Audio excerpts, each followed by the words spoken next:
Bueno amigos, vamos a la tercera parte de esta entrevista. La idea de este bloque es que podamos hablar de una de las cosas que la mayoría de la gente cuando escucha hablar de Héctor Amadeo Pérez, seguramente la palabra traición, traidor, está arriba de la mesa. Así que teniendo el privilegio de hablar con el protagonista principal de esa es ¿de dónde surge que hay tanto de verdad en el hecho de que Héctor Amadeo Pérez traiciona al movimiento Tupamaro? Bueno, esa es una idea que surge fundamentalmente a partir de la caída de la cárcel del pueblo en mayo, 27 o 28 de mayo de 1972, el hecho en el cual yo estuve involucrado por iniciativa del promotor de la idea de que la cárcel había que entregarla. ¿Y quién fue ese promotor? Adolfo Bacen Alaní, Ajá. que pidió para reunirse conmigo y con Rodolfo Wolf, que estábamos presos los dos en el Florida, Wolf y yo, pero separados, no nos veíamos, estábamos aislados uno del otro. Y fue la última vez que nos vimos con Wolf, que fue esa noche, y con Bacen. No, Bacen me vio posteriormente. Bacen estaba convencido de que el ejército tenía datos suficientes como para encontrar la cárcel del pueblo, de la calle Juan Polié. Estamos hablando de la cárcel del pueblo como si hubiera habido una, pero en realidad hubo 4 o 5.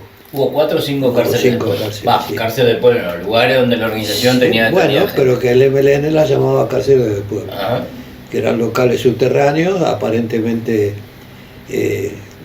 muy difícil de encontrar, a no ser que se señalara el sitio exacto donde estaban, ¿no?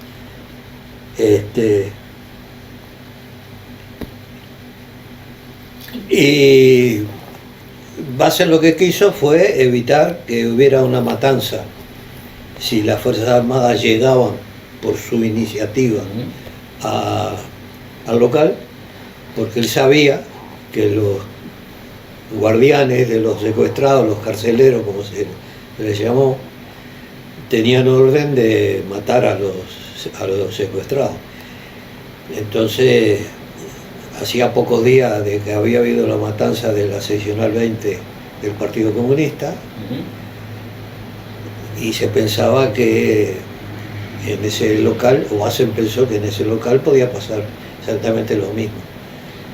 Y él, por la experiencia que tenía y por el conocimiento que tenía, él ya sabía que el MLN estaba en una situación muy precaria y que por lo tanto provocar otra matanza de las mismas características era inútil. Entonces pensó que lo mejor era pactar, hacer una entrega negociada. ¿Y qué se negociaba? Se negociaba la vida de los habitantes de la casa y de los carceleros a cambio de la liberación de los secuestrados. Y fue lo que sucedió. Que fue lo que se hizo. ¿Y Bacen dónde estaba en ese momento? ¿Estaba detenido? Estaba detenido en el batallón de infantería 14, creo que. Y él, por los interrogatorios, por las conversaciones que se daban, quiera o no, con los interrogadores, él fue sacando conclusiones de que la cárcel iba a caer. Y entonces lo llaman a usted y le dicen vamos... No, él pide que lo lleven a la Florida y me sacan del calabozo donde estaba, me llevan a una habitación, una oficina, donde ya estaba Wolf. ¿Qué haces? ¿Qué estás aquí? No, mirá, entonces vino el coronel Leñani, teniente coronel, que era jefe del batallón jefe del batallón, y nos dijo que nos íbamos a reunir ahí con un compañero de ustedes, que quiere hacerles un planteo. Él ya conocía el planteo, porque Basen había dicho, quiero que me lleven para hablar con fulano y con mengano. ¿Por qué quiso hablar con nosotros? Por una razón muy, muy sencilla desde mi punto de vista. Basen no sabía dónde estaba la cárcel. Él tenía una relación personal conmigo muy grande, porque yo lo había cuidado a él durante la convalecencia de una herida que tuvo en un robo de armas.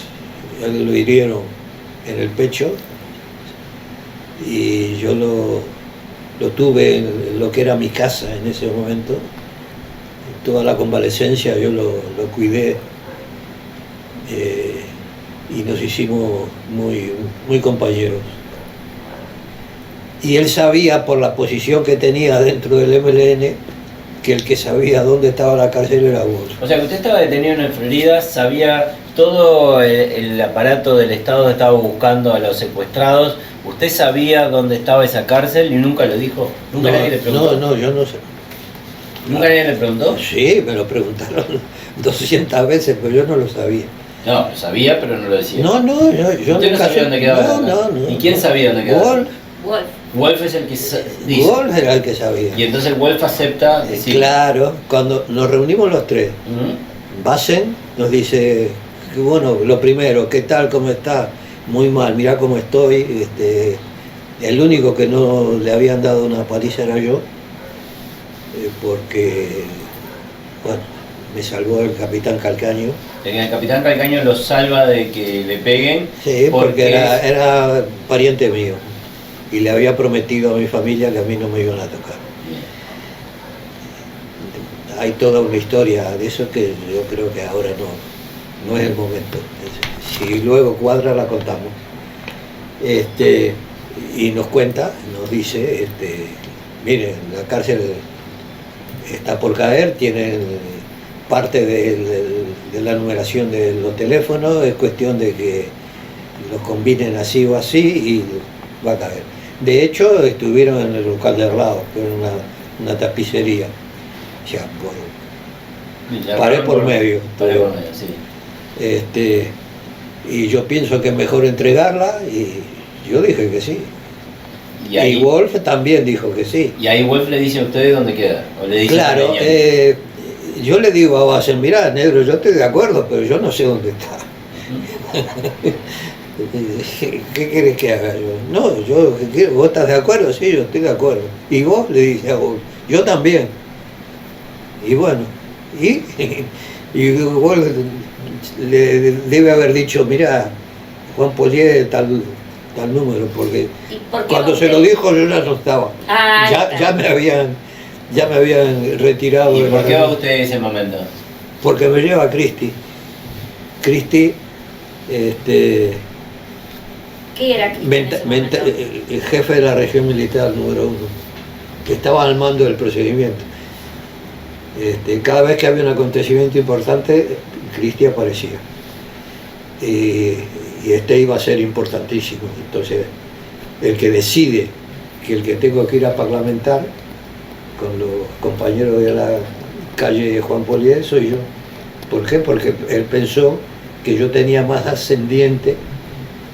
O sea, esa es una idea. Yo no tenía ya ningún puesto de relevancia en el MLN. Recién me había fugado de la segunda vez de Punta Carreta. No estaba integrado a ningún organismo, porque me iba a integrar al nuevo servicio de inteligencia que se iba a formar, pero no nos dieron tiempo, porque las acciones del 14 de abril desataron la represión que se desató, el MLN entró en estampida y aquello era un despiporre, ¿no? Sálvese quien pueda. Y cuando usted llega a la calle Juan Polié, se baja, está en un vehículo militar. A mí, yo ni siquiera cuando llego a la calle Juan Polié no sé ni dónde estoy, porque íbamos adentro de un vehículo militar, tapados con un poncho y un casco, como como soldado, llega a una esquina, nos bajan, Basen vuelve a subir, y yo bajo, me llevan a la punta de bayoneta, me ponen delante de una ventana. ¿Basen fue con usted? Sí, Basen fue cuando yo llego al camello, como le decíamos, Basen estaba ahí. Y Basen también va conmigo. Y se arregla. Pero el que va a parlamentar a través de una ventana soy yo. ¿Y ahí qué le dicen lo que están haciendo? A mí, Cristi en ese momento dice que si hay resistencia, el primero que tengo que caer soy yo. Yo rezaba para que no hubiera resistencia. No me resisto. Está, y ahí usted parlamenta. Entonces yo, a través de la ventana, hablo con alguien que yo creo que es uno de los carceleros. No sé por qué me hice la idea que era uno de los carceleros, y estaba hablando me enteré en el año 2017 que yo parlamenté con el dueño de casa, con ¿Qué? Porras. Y le dije, compañero, esto está liquidado, tenemos que evitar una masacre. Aquello estaba rodeado, se había montado un operativo tremendo, unos reflectores que iluminaban la casa, en fin, un operativo muy importante. Y nada, a mí nadie me contesta. Y de repente se monta un borbollón en la puerta y veo que sale gente con la mano en alto, eran los secuestrados. Primero salen los secuestrados. Sí, pero yo no me enteré. Ahí ya lo sacan a usted y lo meten de nuevo para acá. Sí, me llevan para Florida. No. Después, yo siempre defendí que el que había parlamentado era yo, pero en el 2017 me entero que el que entró a parlamentar fue Basen. Por eso yo decía públicamente que el que había parlamentado era yo, y en los libros se decía que el que había parlamentado era Basen, porque yo no sabía que mientras yo estaba parado como un espantapájaro delante de la ventana, Basen había entrado. Porque aquello era un borbollón de gente. Sí, ¿no? me imagino. Aquello era... ¿Y entonces por qué le echan las culpas a usted que usted traiciona y por eso cae cuando Basen Porque- realmente traiciona? No traiciona. No, Basen no traicionó. Basen lo que quiso fue evitar una... Basen lo que hizo fue una acción humanitaria. Sí, pero Lo que era el que venía con la información del otro lado, digo. No, Le él da no muchas dudas. sabía dónde estaba. Él no sabía, pero él sabía que Wolf Que iba a sabía. caer. Y él sabía que Wolf sabía. Ahora, usted lo condena a la muerte del MLN. Claro, Y unos días después de porque el MLN dice que la gente de afuera dice que el que entregó la cárcel fui yo. Pero a Basen no lo condenan a muerte. No, Basen dice, no, mirá que fui yo. Basen en todo momento dice, fui yo. No fue él, fui yo. Bien. ¿Y el Ahora. Sí. Tan es así que cuando Fernando Huidobro sale en junio del año 72 a plantear la negociación por la rendición incondicional y se reúne con Sendí y con Engler, le dice, mirá que el de la cárcel fue Basen, fue el Nepo. Dice, ya lo sabemos. Y entonces, Es la ¿por qué está versión. ¿y por qué se está condenado a muerte? Porque hay que justificar la debacle, hay que justificar la derrota, porque era una derrota anunciada. Yo voy a decir, yo la vaticiné, sería un exceso de soberbia, pero eso lo vimos muchos, entre ellos Basen, porque Basen, Candán, Engler, yo ahora leyendo documentación, leyendo el libro de Perroni, no hay nadie que estuviera de acuerdo con lo que se estaba haciendo. ¿Y qué era lo que se estaba haciendo? era llevar la guerra, provocar un enfrentamiento directo con las Fuerzas Armadas, Con el ejército. ocupar territorio. O sea que se pensaron que Uruguay era un territorio inexpugnable donde una guerrilla rural en el campo uruguayo podía liberar una zona de territorio, administrarla, quedarse con él y que no iba a pasar nada. Y que, o sea, el O sea, ejemplo que se llevar, ha hecho, sí. en vez de dejar, abandonaba la guerra de guerrillas, que era golpear y desaparecer, para atacar y quedarse en una zona. Decía, era suicida. Zona liberada. Sí, ese Eso plan se era llamó el Plan suicida. Tatú. Exacto, el segundo frente. El segundo frente. ¿Y quiénes eran los que defendían más ese frente? La gente del interior. Pero, ¿qué nombres, digo? Sendí, que era el que lo Sendí, defendía. Zabalza, Picardo, los nombres que yo conocí. Y se sacaron recursos de la organización en la ciudad para llevarlos al Exactamente, campo. exactamente. Y eso fue. Se eso desarmó Montevideo para las pocas armas que había. De hecho, cuando el 18 de mayo el MLN va a realizar el atentado contra el asesinato de los 4 soldados, una represalia contra el ejército, tiene que andar recolectando las armas por todo Montevideo porque no hay. Ya en ese momento ya no tienen armas porque muchas de las armas son sacadas. Se fueron al interior y ya estaban cayendo en el interior.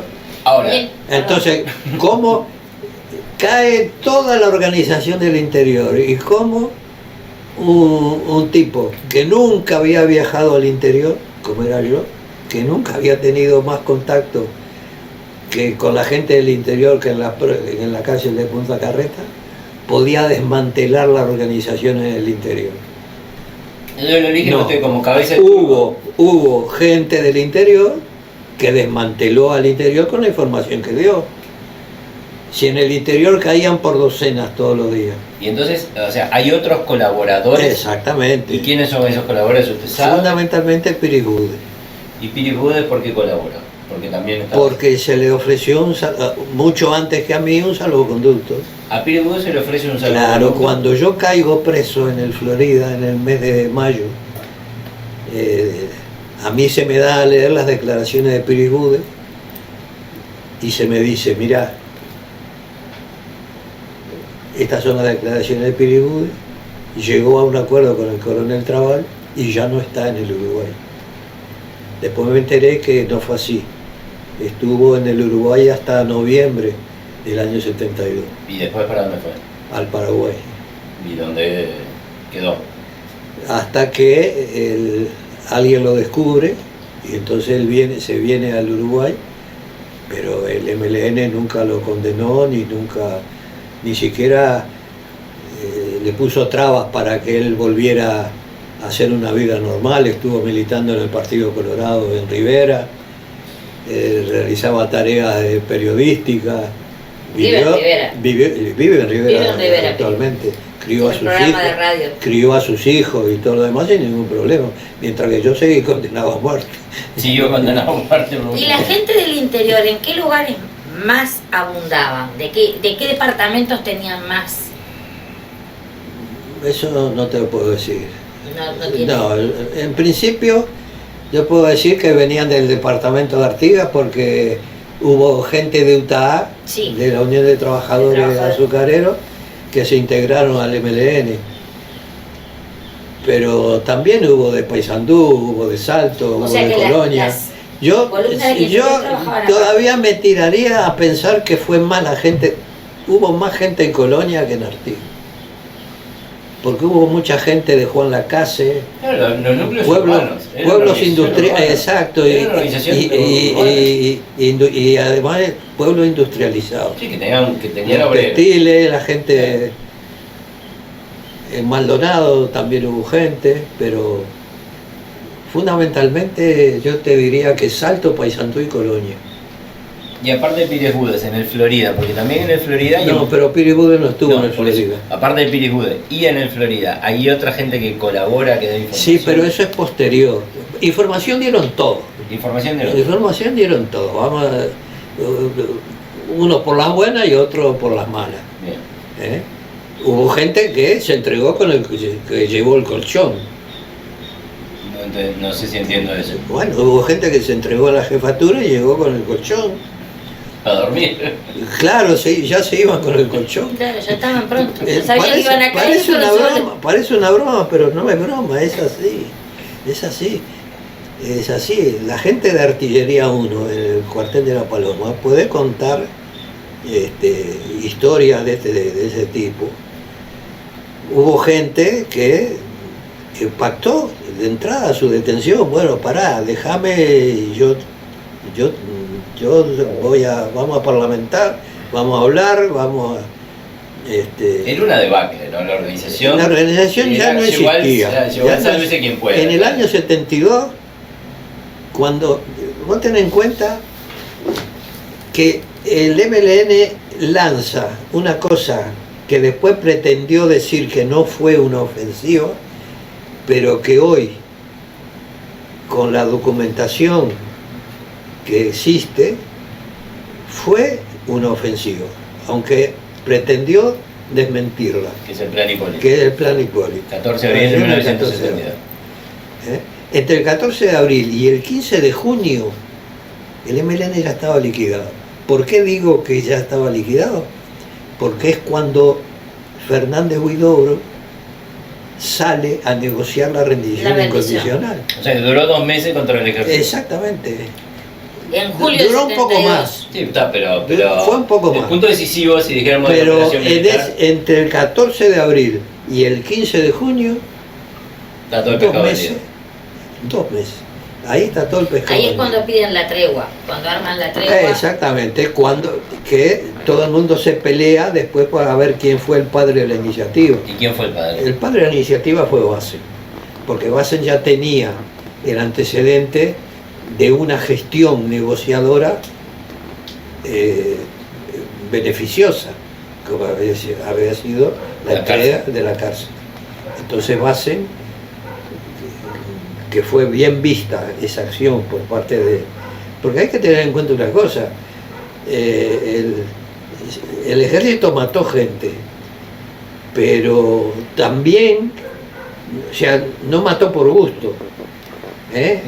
Entonces, cuando hay una negociación que impide que haya un enfrentamiento, hay vidas que se salvan de los dos lados. Sí, que muchas deben estar vivas hasta Entonces, ahora, Bassen aparece a los ojos de los militares que estuvieron al frente, la gente de Florida, aparece con una imagen diferente. Un negociador confiable. Exactamente, entonces Bassen es el que plantea la tregua. Cuando el teniente coronel Legnani me dice, vamos a negociar una tregua, es cuando Bassen pide para hablar conmigo y me dice, negro, mirá que yo ya asumí la mía, pero el cabeza de turco sos vos. O sea, él ya había hecho todo lo posible para hacerse cargo de la entrega a la cárcel del pueblo, pero el MLN seguía en sus 13 de que ¿Por el qué responsable seguía? era ¿El yo. problema suyo personal con Sendic o...? No, había que justificar la derrota. Ah. Había que ¿Y justificar la usted derrota. cómo llega a...? Entonces, incluso hay un reportaje que yo todavía lo tengo guardado porque hay mucha documentación que aparecía en internet que ya no está. Ajá. Pero es que yo, previendo que algún día podía desaparecer, la tengo impresa. Hay un reportaje que le hace Gerardo Tagliaferro a Zabalza en el año 2016, 2015 o 2016, por ahí, después de mi venida a Montevideo, que Tagliaferro le dice, pero si el Tino Piribude también hizo lo mismo, ¿por qué se condena a Amodio? Porque Amodio era el conocido, dice Zabalza. Claro, A Piribude no lo conocía nadie. Entonces, si vos decís que Arquímedes Piribude fue el traidor, ¿y quién es Piribude? En cambio, Amodio Pérez estaban los primeros. Hay que tener en cuenta que todo lo que el MLN pretendió decir de mí para justificar la traición, es como que si yo no hubiera servido nunca para nada, porque resulta que no era buen estratega, no era buen político, despreciaba el trabajo con la gente. Y entonces, ¿cómo había yo llegado de un militante de base a la dirección? Algo bueno habría hecho. Yo de repente, de ser el cabecilla número 1, paso a ser poco menos que el último orejón del tarro. Así que cae la cárcel del pueblo, lo condenan a muerte. Exacto. Y ahí usted se sienta, ¿quién le ofrece, digamos, la salida del país y eso? Eso ya me lo habían ofrecido, apenas leí las declaraciones de Piribude. No solo las declaraciones de Piribude, las declaraciones de Rosenkopf, las declaraciones de Fernando Huidobro, que todos fueron detenidos antes que yo. Todos ellos ya habían, y ya lo nombraron claro, usted, y ya habían ya habían, cuando yo caigo, que dicen, no, el desafuero de Erro es porque Amodio lo nombra en su libro. No, ya estaban, ya Piribude, Rosenkopf, el Ñato, todo el mundo habían dicho. Que Erro estaba colaborando con la organización. Claro, entonces, como yo en mi manuscrito del año 72, que lo escribo, salta lo de mi manuscrito en el mes de septiembre del año 72, pero el ejército sabía todas esas relaciones con los políticos desde el mes de mayo. O sea, lo que yo, lo único que hago, y esto ya lo saben, así que yo agarro y lo escribo. Porque además ya lo sabía todo el mundo. Bueno, ¿y quién le ofrece ese? O sea, ¿quién? El que en ese entonces era el enlace o el representante del general Christie en el Florida, que era el entonces teniente Menem.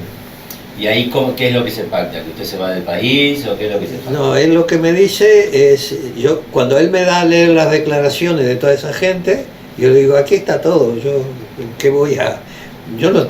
no tengo nada para dar.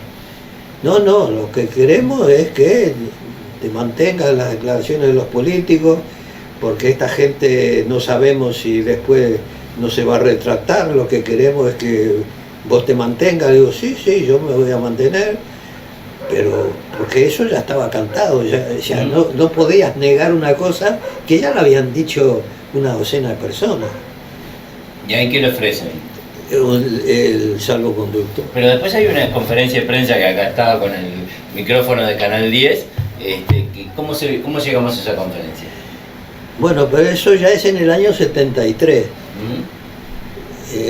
O sea, todo el 72 se queda detenido. Sí, cuando salta toda la historia esta del manuscrito mío, que Fasano poco menos que lo condecoran como salvador de la democracia, porque había descubierto el pacto de Amodio con los militares golpistas, cuando todo el mundo sabía que el que estaba negociando con los militares era Fernando Huidobro. Marenales, Mujica, todos los presos en ese momento, menos yo. Es más, hay un libro de Fernando Huidobro donde queda claro que participaron en esa negociación todos menos yo. Pero sin embargo el acusado de pactar con los militares soy yo. Y llegamos a esta conferencia. Sí, eso fue porque se decía que a raíz precisamente de las declaraciones de Fasano, de que yo ya no estaba en el país. Bien. Entonces no se les ocurrió mejor desmentido que hacer que una delegación de los senadores fuera a la sede del IMES en el Prado, donde está el liceo militar ahora, y me entrevistaron. Pero, ¿y usted estaba detenido en este momento? Sí, sí. ¿Está la foto de usted detenido? Sí, me llevaron yo en ese entonces estaba en el 9º de caballería, me llevaron en una camioneta, me plantaron ahí, ahí fue que Trabal me da a leer un comunicado que yo iba sentado frente a un micrófono, iba a leer, que lo había escrito el mismo Christie, donde se decían una serie de cosas que yo me negué a decir, porque yo sabía que eran mentiras, que el MLN, que estaba al servicio del comunismo internacional Así que en esta conferencia usted se niega a leer una cosa que le preparó Cristi. Sí, lo digo en palabras de Amodio. ¿Y qué dice? Y dice lo que contesta las preguntas. O sea, en la conferencia contesta las preguntas. No, sí, en la conferencia no. En la entrevista con los senadores, lo que querían ellos era que yo dijera, Cristi quería que yo negara la autoría del manuscrito. Y yo no podía negarlo porque yo había entregado mi original a su padre para que se lo diera. A Fasano. Fasano había hecho fotocopias de eso y lo había distribuido. Había saltado precisamente porque Fasano lo había denunciado. Yo no podía negar una cosa que era tan evidente. Si yo me ponía a negar una cosa que iba a aparecer mi manuscrito, yo iba a quedar evidentemente como un mentiroso. Entonces, si yo mentía en una cosa que era evidente que era mía, ¿cómo iba a negar la historia de la traición? Claro. ¿Y cuándo se va del Yo país? me mantuve en que el manuscrito era mío, porque sí, lo escribí yo. Por eso toda esa historia de Dardo Ortiz que me hizo escribir eso fue una fantochada que no tuvo la más mínima importancia. ¿Quiénes eran los senadores que estaban en el proyecto? Yo me acuerdo de Dardo Ortiz, nada más, porque me acuerdo de Dardo Ortiz porque fue el que me dijo, ¿usted me escribiría una nota? Y digo, sí, ¿cómo no? Y para corroborar la letra. Le digo, ¿pero qué quiere corroborar? Si le estoy diciendo que sí, que lo escribí yo nunca negué la autoría del manuscrito. Y la letra es la misma. Y claro que es la misma, sí es la mía, le dije. Y ahí en el manuscrito, que no es esto, pero tiene algunas partes de esto, usted cuenta un poco la debacle. Exactamente. Y acá también se ¿Por qué cuenta se crea? Yo hago la historia del MLN desde el momento de su gestación hasta el momento que estoy preso. Hasta el momento que está preso. Que es, en ese entonces era agosto del 72. Es cuando yo lo escribí. ¿Y en qué momento se va para España? Y ya cerramos. Un año después, en octubre del 73. En octubre del 73 el Estado uruguayo le da un pasaporte, una identidad y sale para España. Exactamente. Cerramos este episodio acá. Sí. Y volvemos para la vuelta a España, ¿le parece? Bueno.